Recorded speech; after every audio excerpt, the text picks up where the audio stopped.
Hey y'all, thanks for watching. This is Justincredible. I'm back again with ACA as an artist ambassador locally here in Florida.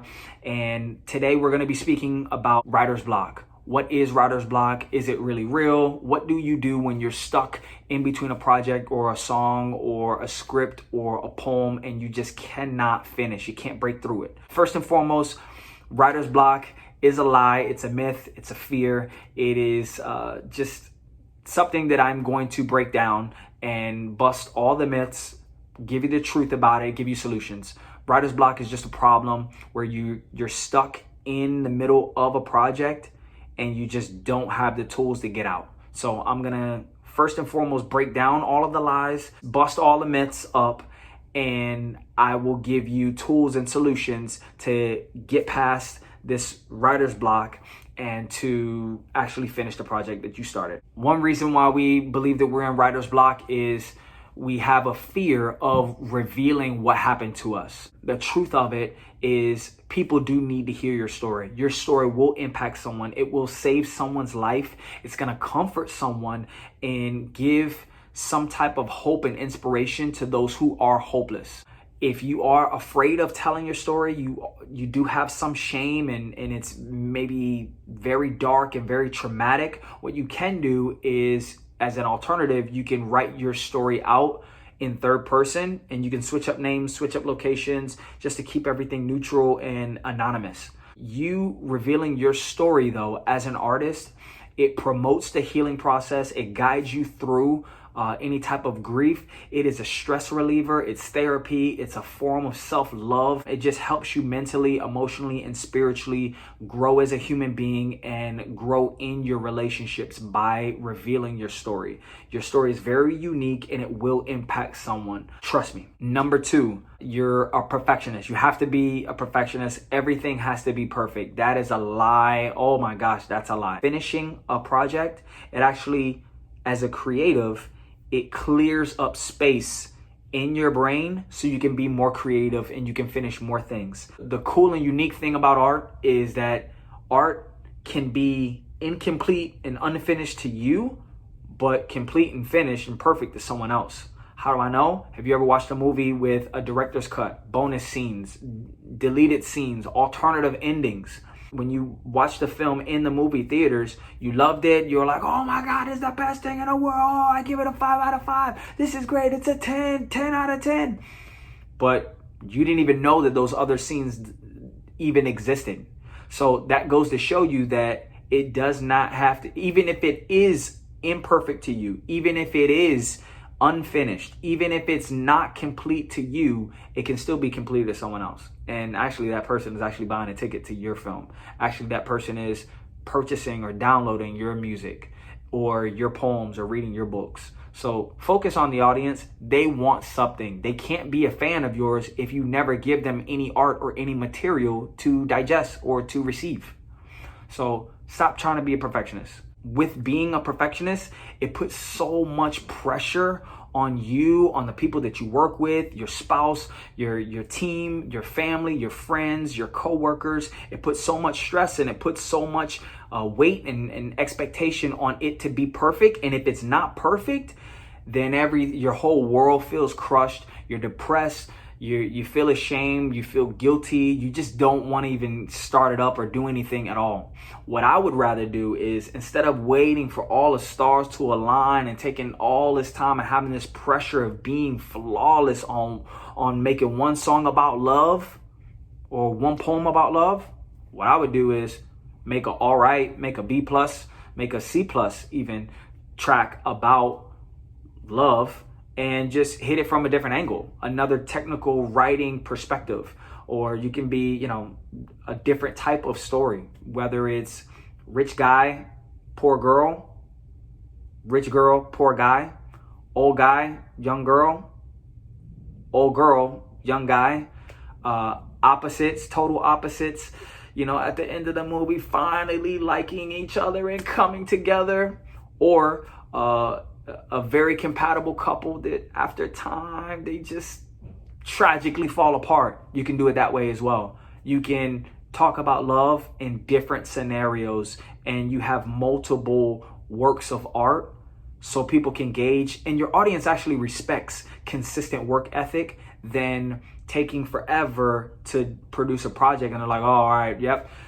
I know she's going to finish her book every 10 years. I understand that. I'll wait for that. They'll become someone else's fan who puts out more consistent quality material than someone who's trying to be perfect, who only drops a project or completes something every 10, 15 years. You got to just do it. You're not getting any younger. Just do it. You can always come back to it. And with art, you can always come back and make edits to it. You can find yourself in that and remix projects you've already done. Number 3 is laziness and procrastination. Basically, you just don't have a strong enough reason why to complete it.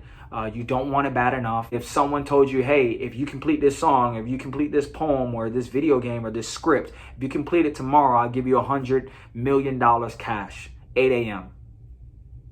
You'd probably be on it right now because there's a compelling why. There's something that's motivating you. So you have to find that why. Completing a project, it creates opportunities, it establishes credibility, and it leads to just more and more greatness. So as far as procrastination, here's my thoughts on it. I had to turn my radio off.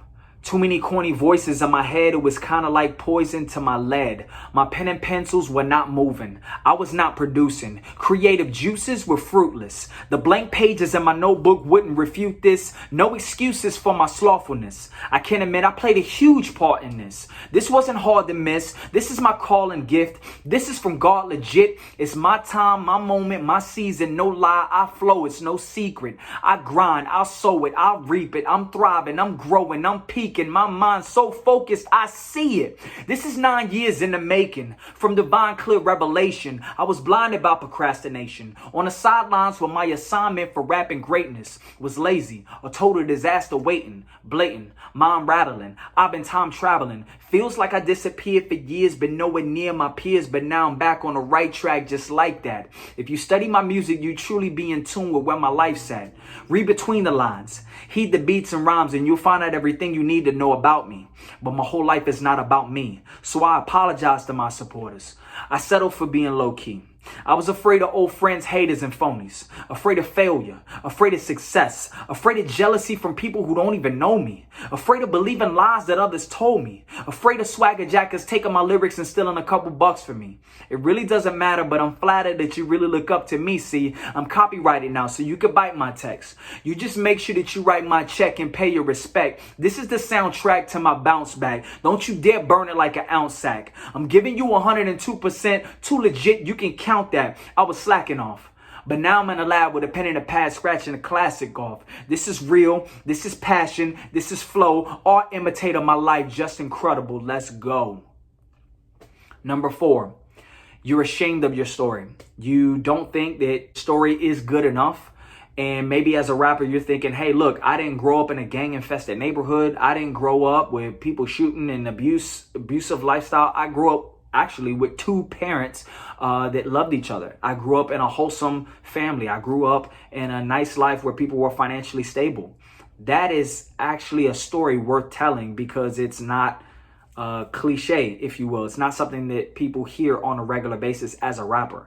What you could do with your story is you can promote thankfulness. You can promote positive childhoods, and you can promote loving families and people just even being grateful for that. And maybe people who have grown up with that and they don't value that and they've always been ungrateful, what you can do by presenting your song and your music is you can actually teach people how to be grateful, and you can teach people, you can actually change people's norms, people's value systems by just telling your story. Your story is unique. There are over 7 billion people in this world, and someone is going to find some type of similarities. Someone is going to relate to your story. More than one person, though. Don't be ashamed of your story. Another reason that people get stuck or afraid or just get caught up in writer's block, it's another lie that people believe is that my material is not good enough. It's not dope enough. Well, you got to start changing your audience. Normally, 9 times out of 10, people who think, oh, I'm not good enough, they're comparing themselves to other artists, maybe even more established artists. They're not thinking, hey, I'm better than Joe Blow off the street who does not know how to rap, who does not know how to sing, or does not know anything about creating video games. You should be focusing on the audience of people who don't know how to do what you do. They're actually going to take the time to invest. They're going to pay attention to you. They're actually going to promote your material more than someone who is in your industry, a coworker, if you will. They're focused on investing in their projects and promoting their own projects. So don't create your material for people who create your same material. Create your material for people who don't do it, who just consume it and they just want to be entertained. Also, a weird phenomenon is the more that you actually create and produce material, the more confident you become. It just takes more and more practice, more experience. You find yourself as an artist throughout time. I know for me, for a lot of times I was second guessing myself in between, and I'm just like, are these people lying to me? Are they just gassing me up? Are people just trying to spare my feelings? But after time, years and years and years of consistently putting out projects and finishing things, I looked back at some of my material. I was like, this is not that bad. It's not that bad. And even your favorite artists at one point or another thought that they weren't good enough. So forget all of that. Number 6 is my material is too old. Everyone's stuff to someone is old. Your old stuff is dope and amazing to somebody right now. There are some old stuff of your favorite singer, your favorite rapper, your favorite musician that they think is too old, but you love it because it's classic and you can't get enough of it. You play it on repeat and it's already saved on your phone. There are so many amazing artists that got their quote unquote breakthrough and produced some of your favorite material, favorite films, favorite movies, favorite plays, favorite songs, because they took some of their old material, dusted off, they polished it, remixed it a little bit, released it, and had worldwide success and fame due to it. Every one of the artists that you love, the ones who have reached the Hall of Fame level, they've all had that same thought. This is too old. This might not be good enough. Put it out there anyways. You can always go back. Art is not permanent. You can always go back. Number 7, you're just easily distracted. I'm guilty of this, man. It's wild. Sometimes with creative, we have so much stimuli around us. It's kind of hard for us to focus because everything intrigues us. So with that, it's all about discipline and productivity. You need to keep a schedule and block out times to actually work. You need to have a written plan, written goal, pre-plan like any problem situations that may pop up. What is your solution to that? List little baby steps if you have to get to your to-do lists. Put an out of office message, put a sign on your door, do one of those memes. Hey, look, please don't talk to me. I have no self-control. I will do nothing for 2 to 3 hours if you bother me, if you talk to me. I have to do that. I have to tell that to my wife. I have to tell that to coworkers sometimes, even my supervisor. Look, please let me focus, because if not, I'm going to be like a rabbit. I'm going to be running around, chasing everything, bouncing around. Make sure that you communicate to everyone that has access to you. Hey, I got to do this project. If someone's texting you, hey, what's going on? Yeah, I'm working on a project. How can I help you? Someone calls you, hey, look, the very first thing after hello, hey, I'm working on a project, I'm working on a deadline. Hey, what's going on? That's you gotta keep that in the forefront, especially if you know that you have low self-control and you get distracted. You gotta do it, man. You gotta just be honest with yourself, be honest with the people around you, and put up as many barriers as you can. The 30-second theory, I learned this from a pastor in South Carolina. He says, if you're actively working on something and you don't want people to distract you, funny thing, it's a phenomenon, it works. If you're typing, someone walks in, don't look at them, don't say anything to them, just work. And count to 30 in your head, real slow. No matter what they're saying, no matter what they're asking you, just Think. 30 seconds. Guaranteed they're going to be like, oh, he's in the zone. Sorry, she's in the zone. Oh, I'm not going to bother you. I'm not going to bother you. After 30 seconds, be like, huh? What did you say? Huh? I didn't hear you. I'm sorry. I'm worried. 30 seconds. They'll think you're crazy. They'll leave you alone. They may be mad at you, but you'll get your work done. 30-second theory, it works. Number 8, running out of juice theory. That is, hey, I did a great project. Yeah, I did my debut album. Yeah, I did this first song, but I think that, down the road, maybe I don't know if I'd be able to do it again. Maybe I'm just a one-hit wonder. What if that's the case? I think that's a lie, because if you are an artist, it's a God-given gift. It doesn't matter what you do. Doesn't matter how long you've been off season. If it's in you, it's in you. You're either jotting it down, years go by, maybe your focus, there's a lot of tragedies that's going on and you had to put down your craft for a second. It's still going on in your brain. It's still piquing your interest here or there. If it's really in you, it's in you, and you cannot get away from it. So embrace that. It's in you. Finish it. Keep going. The theory of, hey, my stuff is not original enough. It seems a little too cliche. It sounds like someone else's stuff. Well, you're kind of right, because there's nothing new under the sun. There's over 7 billion people in this world right now. And we're not even talking about past. We're not even talking about future.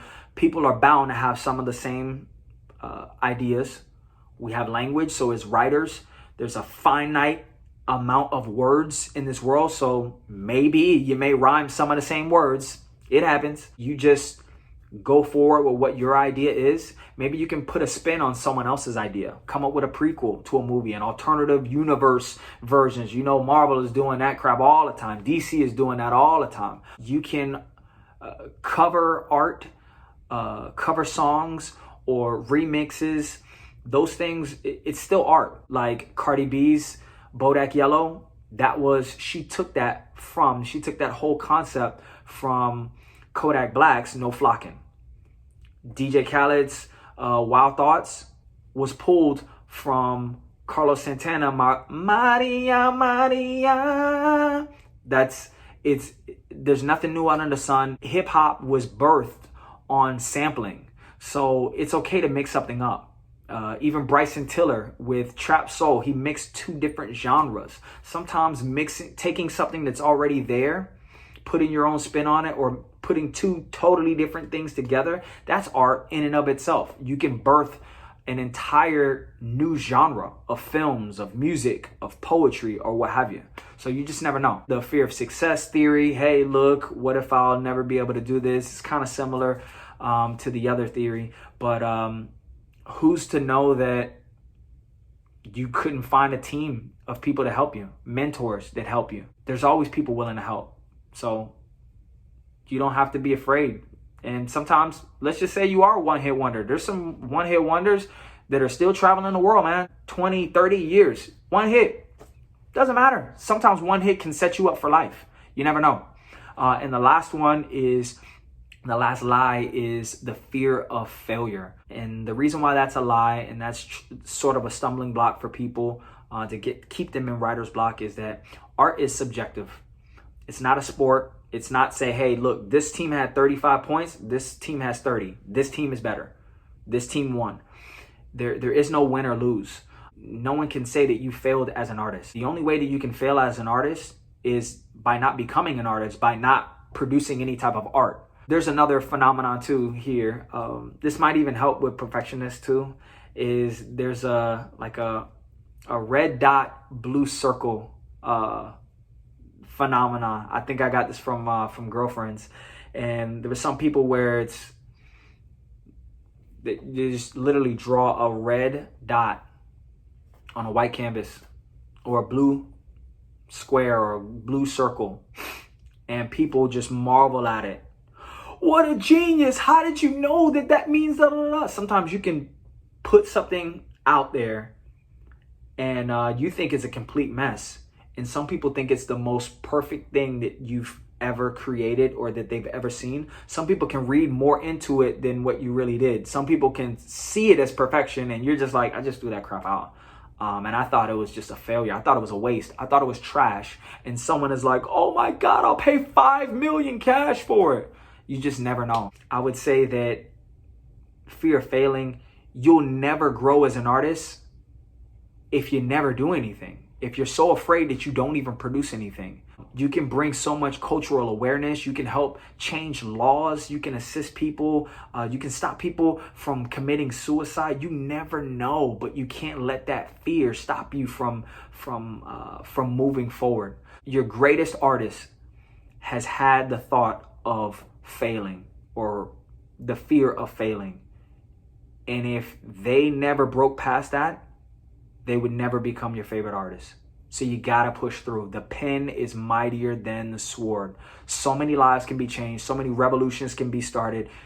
You can be, who's to know you're not the next Basquiat, Timbaland, the next Maya Angelou, Stan Lee, Martin Scorsese. You never know. You could be history in the making. Last but not least, these are practical tools, practical things that I use to break through writer's block. Number one, there are no rules. Remember in my first video about finding your inner creative writer, there are no rules. Throw all that junk out the window. What I like to do is I like to get straight to the point sometimes. Sometimes as artists, we want to make things so fluffy, so great. We want to juggle planets in our hands. We want to verbally go down mountaintops and river waves. We want to do the most artistic and creative things ever. Sometimes you just have to get straight to the point, bullet points, flat out, raw sentences, blunt statements. You decorate them later. What I also do is if I'm writing a song or I'm writing a poem about something political, I'm watching a lot of political movies. I'm getting references in songs. I'm listening to people who have done something similar to where I want to go, and just is soaking in as much politics as possible before I start writing. So that helps to it. Or watching movies around it, watching documentaries, video clips about that topic, even interviewing people who are in politics or interviewing people who are on this subject before I write about it. So that just helps. Also, one thing that I really, really love is a mental mind dump. Just word vomit. I think that this is the biggest key to finishing something and getting out of creativity jail, if you will. Getting out of writer's block is literally to make a mind dump, word vomit. Every thought that you have, put it to paper. Every thought, put it to paper. Nothing in between. So even if you're thinking, okay, I'm writing, I'm thinking of everything, I'm trying to dump all my thoughts together, write that. I don't feel like writing, but I have to complete this project. This sucks. It's annoying. It's dragging. It's taking forever. Write that. Every thought that comes out of your brain, the faster you can think thoughts and put it on paper and make it solid, take it from here and keep it flowing, man, the more material you're going to produce, and the easier the flow, the faster completion times, the more confidence as an artist you begin to build. Word dumping, word vomit, that's that shotgun writing that I love and I enjoy. And what you can do is you just throw that material, put it together, put that slab together. And what I like to do is what Bruce Lee would say is you strip away the inessentials and you leave what you need. That to me is the fastest way to complete projects. Also, what you can do, just like I mentioned with the Cardi B, which Bodak Yellow on No Flocking, she used No Flocking as a reference or outline, Kodak Black's track. So what you can do is you can remix a song, or you can like someone's cadence on something, or like the way someone depicted something in a film, and you can use that sort of like an outline. And you can just come back to it every once in a while and try to fill in the blanks, color in between the lines. When you get tired and you lose material, take a second. Sometimes it's good to take a vacation, take a few days off, watch some movies, get silly, just toss it all, toss it all away, come back to it, look at it again and start filling in the blanks. You can think of creative questions. You can think of creative jokes. You can just randomly put statistics in the middle of a poem. These things start stirring up your creative juices and kind of getting you out of regimented patterns. And sometimes those rules are the things that imprison our mind and that get us stuck behind these walls that we can't break out of. So no rules, man. There's some other things that I have, but those are really exclusive and super, super technical. And I would save that for if we were face to face, and I'll give you some extra ninja secrets. But again, this is Justincredible. I hope you enjoyed. I hope you got something from this. Please use it. This is how you break through writer's block. This is how you get unstuck from situations and break out of those mental blocks or creative blocks that you stumble upon. And I'll see you next time. This is hosted by Atlantic Center for the Arts.